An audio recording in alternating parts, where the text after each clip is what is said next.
So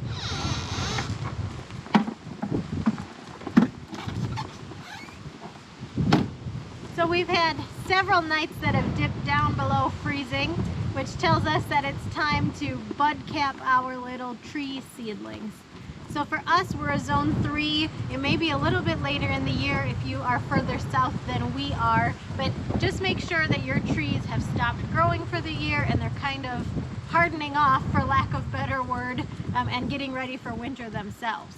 So we're going to head over to some of the trees that are currently in kind of quote-unquote our yard, but we're really kind of reforesting that area, creating a wind block with those trees and a little bit of a road block as well. They're up against the road that runs past our house. So we're going to head over bud cap and I'll show you what it's all about.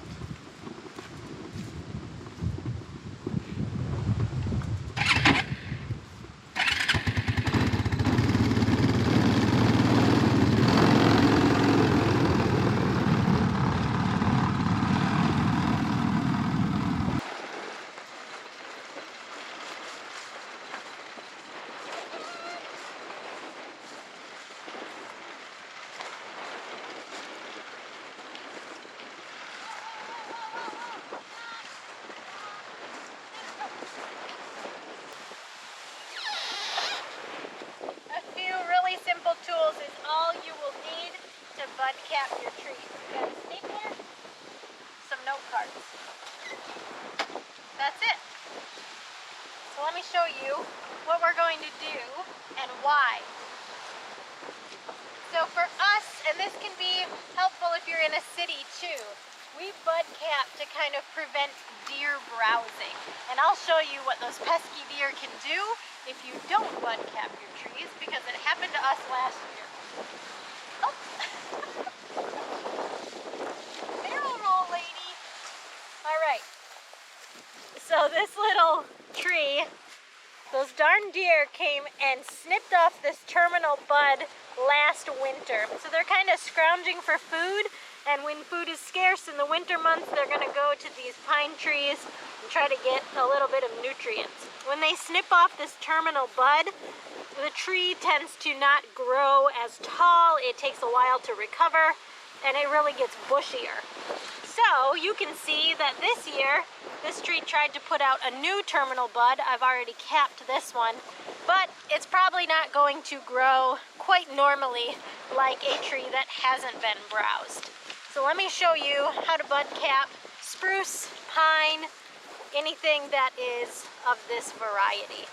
You really only need to worry about the terminal bud, so the tallest, most center bud. For varieties, we have Norway and black spruce here that have short needles. It's a little bit more challenging. Preferably, you get some needles underneath your staple. But for these guys, you're just going to wrap your little note card around and staple quite close to the stem. Don't staple through the stem. And an important little note, make sure you have a little space between the bud and the top of the card so the deer can't come by and snip it off the top if it's not covered. It's really as easy as that. A tree this size can really handle quite a bit of browsing on these lower branches. You don't need to worry about them, but if they take the top off, that tree just has a tough time recovering and growing tall and properly like it normally would. So now on to my favorite type of tree, the white pine. They're much easier to cap as well.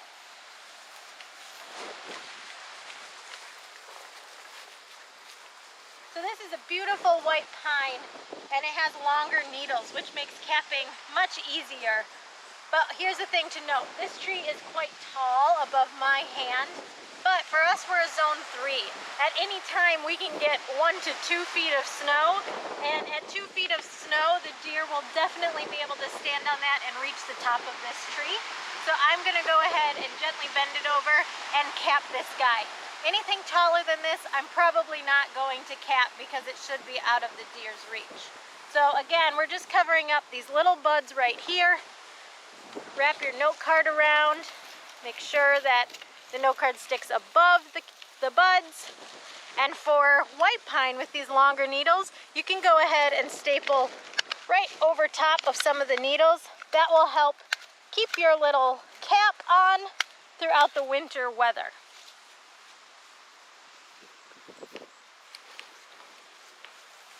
Let's try another.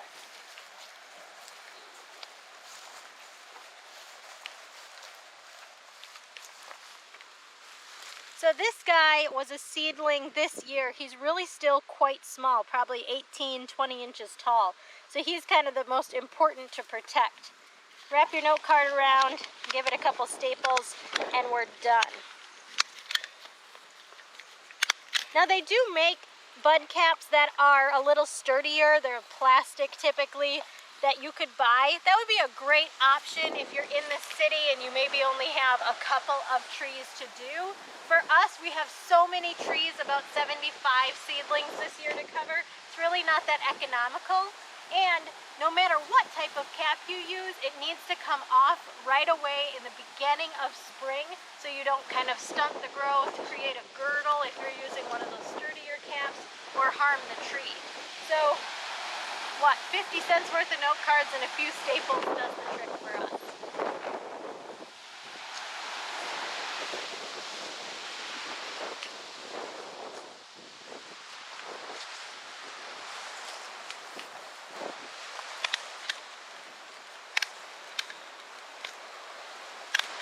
Now another way you can protect your trees from deer and wildlife browsing is by a visual and a noisy deterrent.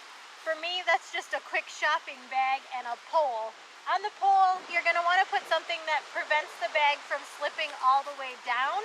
We have these little fencing wires that hold it, but you could use something as simple as a bread bag tie or even a rubber band. So just put the pole near your tree. What's your face, Blue? Apparently I'm going to have to move over. Blue didn't think that was a good enough spot.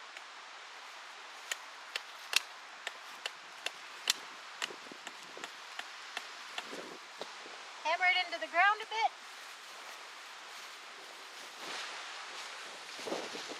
I usually use the shopping bag handles to my advantage. Go around and pull it through. Tighten it up and let that baby whip in the wind. They're not going to really know what is moving around, and they're not going to like the sound when the wind grabs it. So that's a perfect way to kind of keep them away from your trees. Super cheap as well. Just remember, your bags are probably going to deteriorate over time. So make sure you replace it, or better yet, if you have perhaps some old material, like an old kitchen towel or something, that would work too. A t-shirt.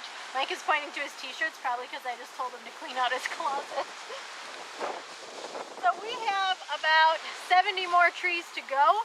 Doesn't really take that long, as you can see, so we're going to hit the road and make sure we get everything capped.